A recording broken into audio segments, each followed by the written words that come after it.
The snow crunches under the feet of a group of rescuers in the Ural Mountains of Russia. In the early winter months of 1959, a group of students and recent graduates from the Ural Polytechnic Institute departed from the city of Sverdlovsk on an expedition to Ural Mountain in the northern Urals. On February 20th, 1959, nearly 3 weeks after the group failed to return home, government authorities dispatched a search and rescue team. Their mission: find and rescue 9 hikers who have gone missing in the Ural Mountains.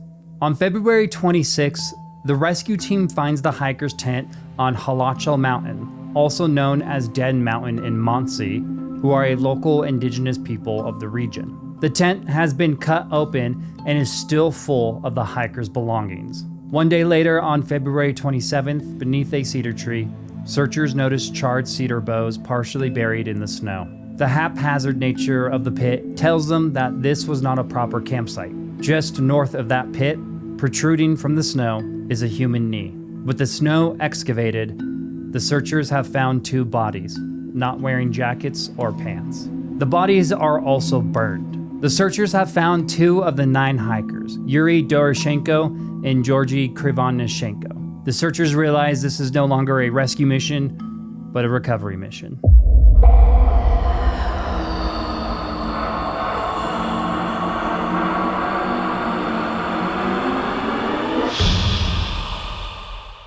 Before we get started, I just want to say sorry to all of my Russian viewers, especially my girlfriend. I'm doing my best to pronounce everything.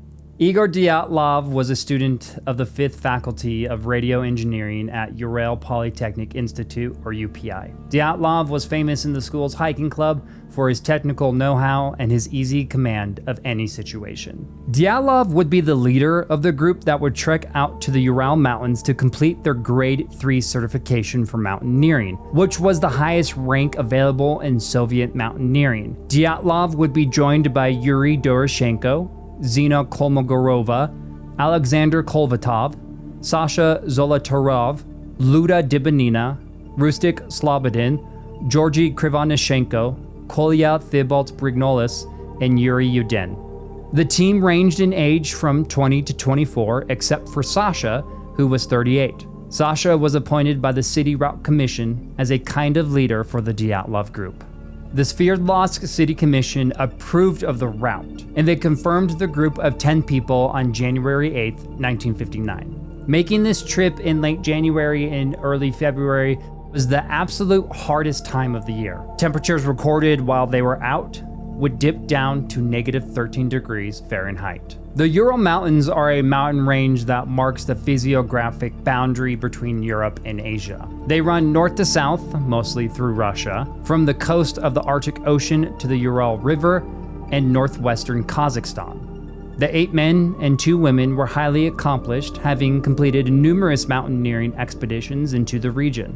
Now you may be saying, Conrad, didn't you say the search and rescue team was looking for 9 hikers and not 10? Well, one of the hikers, Yuri Yudin, would have to bow out of the hike at the last moment due to severe joint pain. Here is the timeline for the Dyatlov group. On January 23, 1959, the Dyatlov group boarded a train in Sverdlovsk and departed for Sarov at 9:05 p.m. On January 24th, the hikers arrive in the town of Sarov at 7:39 a.m. In Sarov, the hikers would spend the afternoon entertaining school children at school number 41. The group would serve as unplanned guest speakers, and the school children begged the hikers not to leave. However, in the evening, the hikers would depart, saying goodbye to the school children for Ivdel, which they would arrive at around midnight. On January 25th, the hikers board a 6 a.m. bus to Vizhay. Arriving around 2 p.m., they are given accommodations by the director of the free workers camp that was in Vizhay. On January 26th, the hikers travel by truck to a remote woodcutting settlement in Sector 41 and arrive at 4:30 p.m. The hikers spend the night in the woodcutter's dormitory, singing songs and reciting poetry until early the next morning. It wasn't uncommon for singing to break out in the group because Georgy was the jokester of the group. He was always looking to amuse his friends with jokes or playing his mandolin.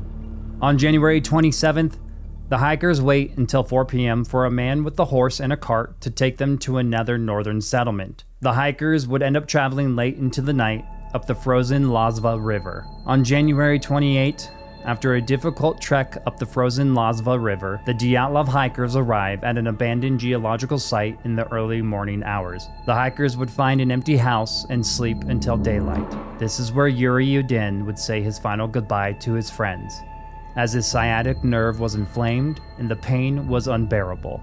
On January 29th, the Dyatlov hikers trek further along the Lazva River and set up camp near the frozen Aspaya River. On January 30th and 31st, the hikers continue along the Aspaya River, and deep snow is becoming increasingly difficult to ski through. February 1st, 10 days into their trip, in the first half of that day, the hikers construct a temporary storage shelter to house some supplies, making the trip up to Ordinen Mountain lighter on them. The group then skis all afternoon, arriving at what would become known as Dyatlov Pass at 3 p.m. The sun sets at 4:58 p.m., and the group would set up a tent on the eastern slope of the Ural Mountain at an altitude of 1,079 meters. What would happen next is unknown. The recovery mission would be extremely difficult for the search and rescue team due to the harsh conditions on the mountain. 300 meters from the cedars where Yuri and Georgi were found, the third body would be found clinging to a birch tree as if they had been fighting against the elements. The third body would be Dyatlov. Dyatlov was dressed more warmly than Yuri and Georgi had been. He wore a sweater over a checkered shirt, a fur vest, and ski trousers. But he was also without hat or gloves. He was shoeless with mismatched socks. He was also wearing a watch with the time stopped at 5:31. Several hundred yards from the birch where Dyatlov was discovered, Zina is found under several feet of snow. She lies on her right side, face down, arms twisted beneath her. Her face is pretty dark with dried blood, and her right leg is bent, as if she had been in mid-climb before collapsing. She, however, is dressed somewhat sensibly, with a hat, ski jacket, ski pants, yet no shoes. After finding 4 bodies in 16 hours, the head of the recovery mission, Yevgeny Maslinikov, suggested that the hikers were swept down the slope by gale force winds. The initial thought was that in 16 hours, 4 bodies were found in different places, and they were all scarcely dressed and barefoot, which leads us, the search team, to believe they were swept by a storm. This would be one of the many theories about what happened on Dyatlov Pass, and just like with every theory, there is always a counterpoint. For the theory of the group being swept by a storm, why were things left in the tent if people were swept away by the wind? Wouldn't the group grab their belongings, or at the very least, wouldn't the wind be strong enough to blow the tent and items away from the initial area? Besides the tent containing the group's belongings, one interesting detail that puzzled searchers was that there were tears in the back of the tent. This led to 2 theories. Someone or some people slashed their way into the tent, or the group had to hastily exit and slash their way out. But why would the hikers deliberately slash their protection? Why would they willingly damage their only housing during the most difficult and volatile part of the trip? Well, it would take almost a month to find the next body due to the conditions up on the mountain. The amount of snow made it incredibly difficult for the search team to excavate deep enough to find any of the Dyatlov group, and the weather would sporadically change, and the search team had to take shelter for themselves. It basically became a waiting game as the recovery team faced Mother Nature herself. On March 5th, the 5th body was found about 1,000 yards from the tent. It is rustic. His body is lying face down, with his right leg bent beneath him, and his shirt pulled tight to his chest. He is wearing a shirt, a sweater, ski trousers, several pairs of socks, and a single felt shoe. He also wears a ski cap. But what is most concerning is the front of Rustic's head, which is deeply discolored, as if he sustained a blunt force trauma to the head. The first 5 hikers would be flown to Sverdlovsk and autopsied there. To absolutely no one's shock, the forensic examinations concluded that the hikers died from hypothermia. In the second week of March, 10 days after the first bodies were discovered, the 5 hikers were buried in Sverdlovsk. There were still 4 hikers missing, and tensions around the Dyatlov group were growing immensely. Not only were the families pressuring the Russian government to give them answers, but the government had nothing to go on and was giving vague explanations for everything that they would talk about. And they were trying to keep anything about the hike from getting out to the public. During the funeral of Georgy, one question would be answered, and then 100 more would pop up. The one answer was who made the tears in the tent. After extracting the tent from the mountain, the Dyatlov investigators had a professional tailor examine the tears, and she concluded that they were made from within the tent. This means the Dyatlov group had to quickly evacuate the tent, and tearing holes in the back was necessary for their survival. Although one door seemed to close, a huge one was about to open. Hikers stated that they were in the northern Urals around the same time as the Dyatlov group, and they saw a strange phenomenon in the evening to the north of their location, an extremely bright light of some rocket.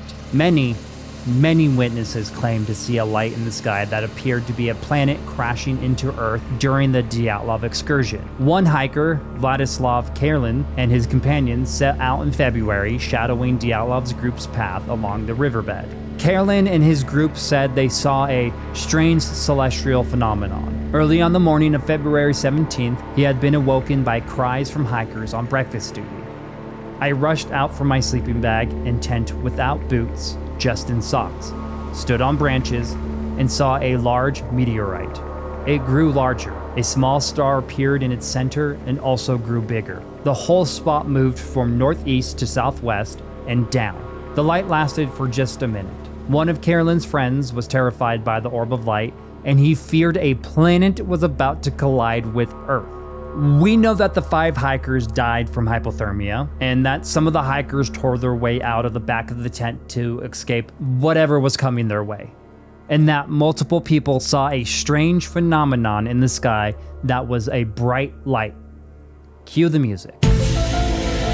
The last 4 bodies would not be found until May 4th, when the Mansi searchers Stepan Kurikov came across unusual branches just under the snow in a ravine near the cedar tree where the other bodies were found. The branches Kurikov found have formed a trail, and Kurikov would find that a makeshift den had been constructed by the missing 4 members of the Dyatlov group. The spot was around 250 feet from the cedar in a ravine. About 6 yards away from the branches, the volunteers discover a piece of clothing. After a day of digging, the volunteers hit upon a cache of clothing, all abandoned and not attached to anyone. The more the men dig in the area, the closer and closer they get to a creek bed. The men would find even more clothing: black cotton trousers with the right leg missing and half a woman's sweater. The men would eventually find a body, though the decomposition from the water of the creek bed is so bad that the face is unrecognizable, yet they can tell it is a man. He is wearing a gray sweater and, strangely, 2 wristwatches. This would be Kolya's body. The 3 other bodies would soon be found lying nearby. Finally, Luda, Sasha, Kolvatov, and Kolya were found. Now that all the hikers have been recovered, surely we're gonna get some answers, is what someone would say if this were a normal case at all. Dyatlov Pass is not a normal case, not a normal story, and we're just gonna get more and more unanswered questions. To make that situation of finding the 4 bodies even sadder, the bodies of Kolvatov and Sasha were embraced breast to back, as if Kolvatov was protecting or trying to warm up Sasha. Out of the bodies found, Luda's was the only recognizable on sight. She was dressed in a cap, a yellow undershirt, 2 sweaters, brown ski trousers, and 2 socks on 1 foot. Her head is pointed upstream while the 3 men are oriented towards the center of the stream. Luda's autopsy would show that the 20-year-old's body had sustained massive thoracic damage with internal hemorrhaging, including that of her right heart ventricle, plus fractures to 9 of her ribs. Her tongue was also missing. Kolya had died from a fracture of the skull dome and base with abundant hemorrhage. Sasha had his right side of his chest sustained with serious injury, with 5 fractured ribs resulting in severe hemorrhaging. The fractures had been inflicted by a large force while the victim had been alive. Not only was it so strange to find such violent injuries on these hikers compared to the first 5 that were found, but one of the hikers' sweaters was found to be radioactive. Municipal radiologist Levashov stated, "The clothes are contaminated either with radioactive dust from the atmosphere or by contact with radioactive substances. This contamination exceeds standards for people working with radioactive substances." On May 28th, Lev Ivanov, the now lead investigator for the case, officially closed the Dyatlov case due to a lack of conclusive evidence to pursue a criminal case, as the government considered the case closed once all bodies were off the mountain. 6 hikers had died of hypothermia after hours of exposure to sub-zero conditions, and the other 3 died of hemorrhaging after falling into a ravine. Ivanov wrote in a final report that the hikers died as a result of an unknown compelling force. Now that we know how the bodies were found, let's get into what everyone is waiting for: the theories of how the hikers died. What actually happened to the Dyatlov group hikers? Theory number 1, aliens. By the way, these aren't in any order of likelihood, these are just in an arbitrary ordering, but aliens!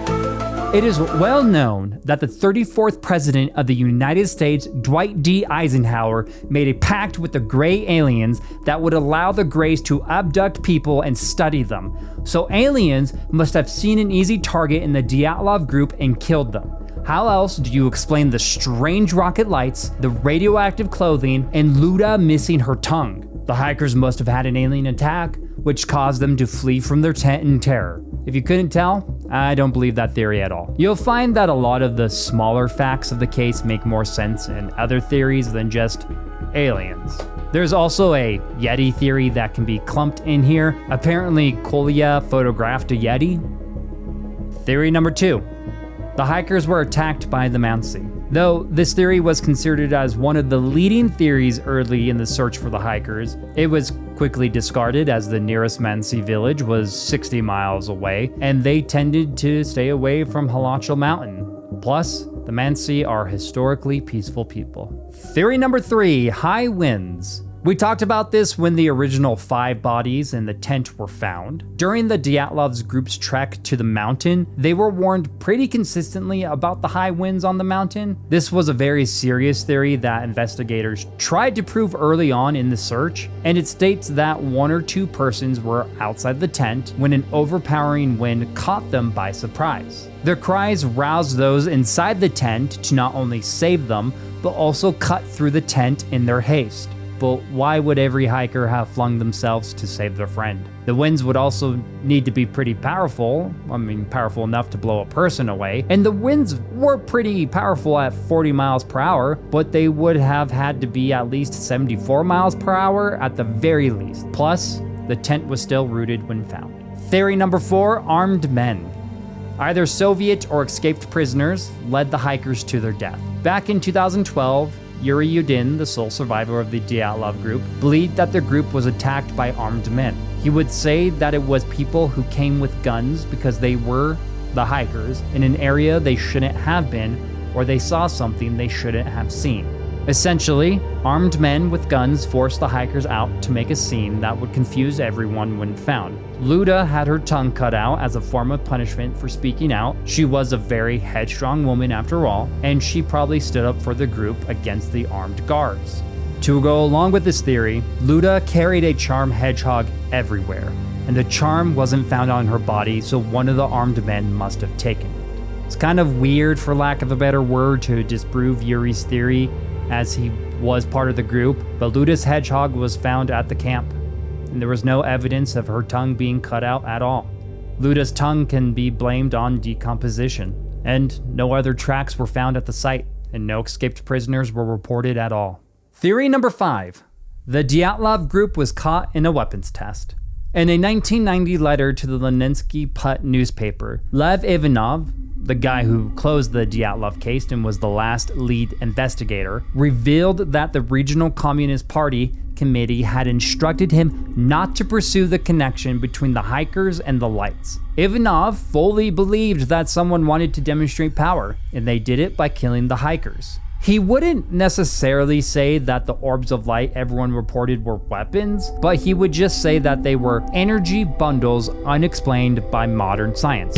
No, not aliens. Plus, the government wanted to close the Dyatlov case fast. They were actually pressured by the hikers' families to even go looking for their group initially. And at the time, Russia was in the Cold War. The Cold War was a quiet war with the United States and Russia, and Russia just saw the power America had when it dropped the nuclear bombs on Japan. They very well would want to keep a secret if something went wrong during a weapons test. However, rocket tests in the Soviet Union during this period came from Heist Island, which was over 1,200 miles away from where the hikers had been. The Tsar bomb that was dropped in 1961 only, and I say this lightly because this is still insane, had a blast radius of 60-ish miles. No missile was traveling 1,200 miles or detonating that far. Also, if there was a weapons test that had gone wrong, why would the Russian government send people into a knowingly contaminated area?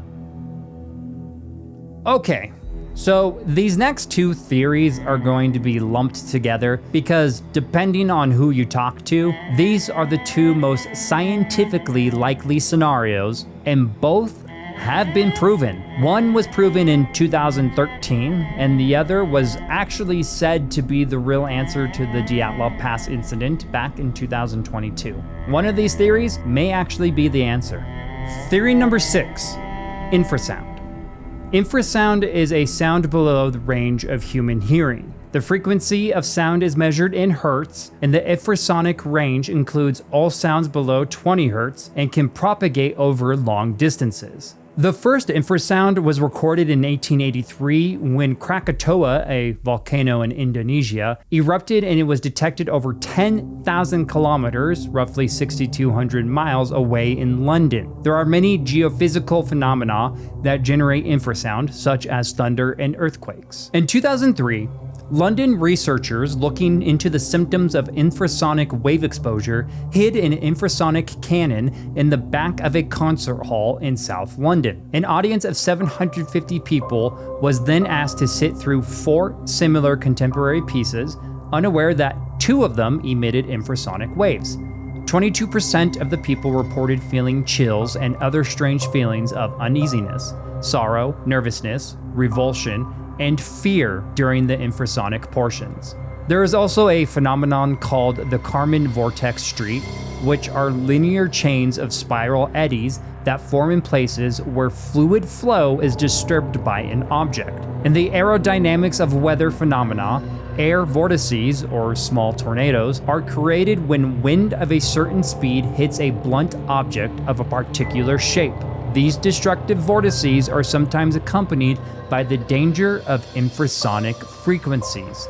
Do you know what object happened to be the perfect shape to create Kármán vortex? The symmetrical dome shape of the summit, combined with its proximity to the tense location, would have created the ideal conditions for Kármán vortex. So, with the wind hitting off the summit of the mountain, it would have created air vortices that emitted infrasound to the group. The infrasound caused the group to feel confusion and fear, and with the pairing of small tornadoes, caused the group to flee from the tent, and in that state, the Dyatlov group died from the elements of the mountain. Now, the biggest counterpoint to this theory is that all 9 hikers would have had to go insane from the infrasound, and the panic would have had to have happened to all of them nearly simultaneously, something very unlikely to happen. Theory number 7, slab avalanche. Avalanches have long been a theory about what caused the Dyatlov Pass incident, and were almost immediately disproven because it was said that the slope of the mountain isn't steep enough to cause an avalanche.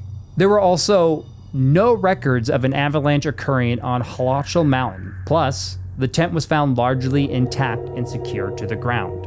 However, a pair of scientists, Alexander Puzrin and Johann Guam, have presented evidence collected on site that bolsters the idea that the tragedy occurred due to a slab avalanche, a deadly type of snowslide that can strike on low-angled slopes. The terrain where the Dyatlov group pitched their tent is covered in step-like drops, and that can produce a slab avalanche. When the Dyatlov group dug the pit for their tent, it destabilized the crusty layer of a snow slab that held for a while, then slid. The slab slid down over the weak underlayer and toward the tent.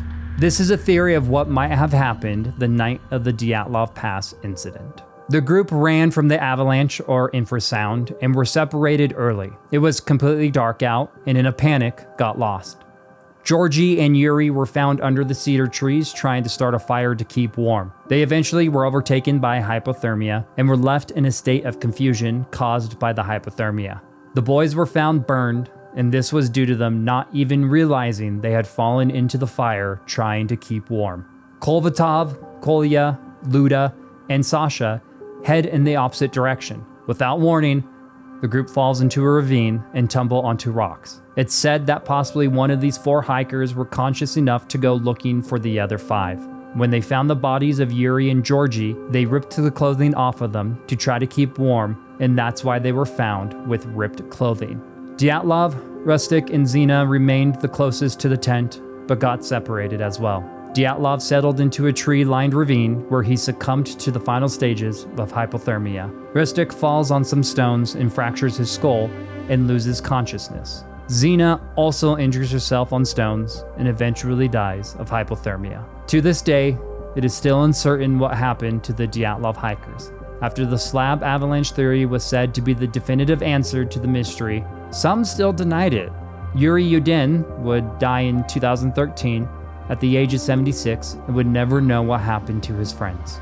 As for the radioactive clothing, apparently there was a nuclear accident that happened in the area 2 years earlier, and the leftover radiation from the accident contaminated the clothing. The official cause of the Dyatlov Pass incident was an unknown compelling force, and that may very well be what happened.